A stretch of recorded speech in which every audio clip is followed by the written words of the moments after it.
High guys, टोकियोमा चाहिँ एकदमै गर्मी बढ्न थालिसकेको छ।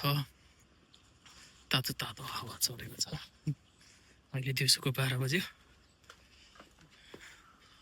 घाम टहल पुर लागेको छ। म चाहिँ यसो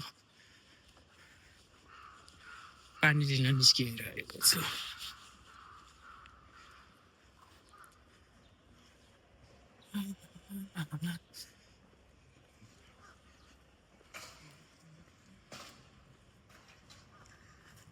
अहिले म तपाईहरुलाई देखाइरहेको दृश्य चाहिँ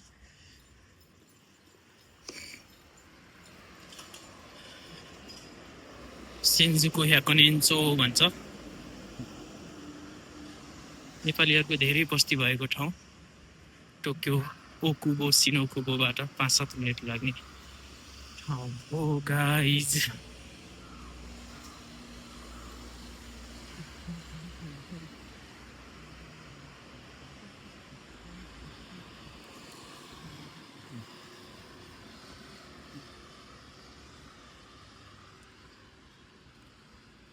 यताबाट जाउँ। यताबाट सिङ्गो बोल्यो। म चाहिँ अहिले ताकादानो बाबा जाँदैछु। ताकादानो बाबा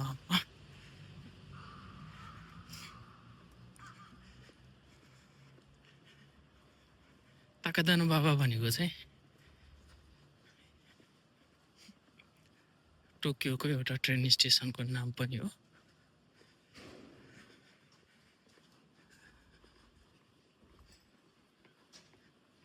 एकदमै गर्मी छ।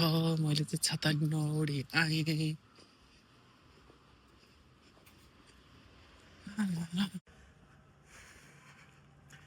गाइजहरु, म चाहिँ एउटा मिनी ब्लग बनाउन लागिरहेको छु।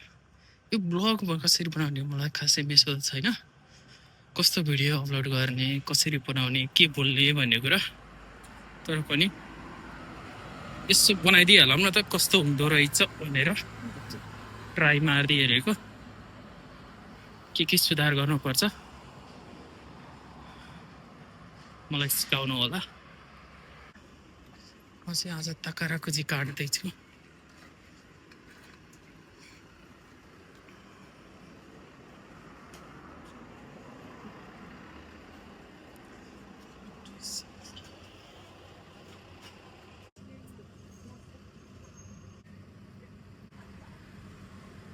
यसपास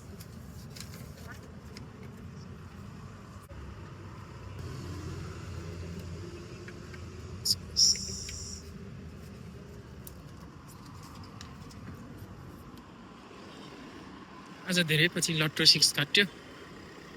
भोलि हुन्छ रिजल्ट चाहिँ। के हुन्छ ओतानो सिमी स्टेमस काट्न मन नलागी काटेको आज। धेरै भयो, 1 वर्षै भयो होला नकाटेको चाहिँ। तर आज चाहिँ कता कता त्यहाँ जानै मन लागेको थिएन। तर पनि लौ न त काट्न मन नलागी काट्यो भने के हुँदो रहेछ भनेर चाहिँ ट्राई गर्नको लागि चाहिँ मैले आज 1000 रुपियाँको चाहिँ लट्टो 6 काटेको छु। के हुँदो रहेछ भोलि म तपाईहरुलाई सेयर गर्छु ल।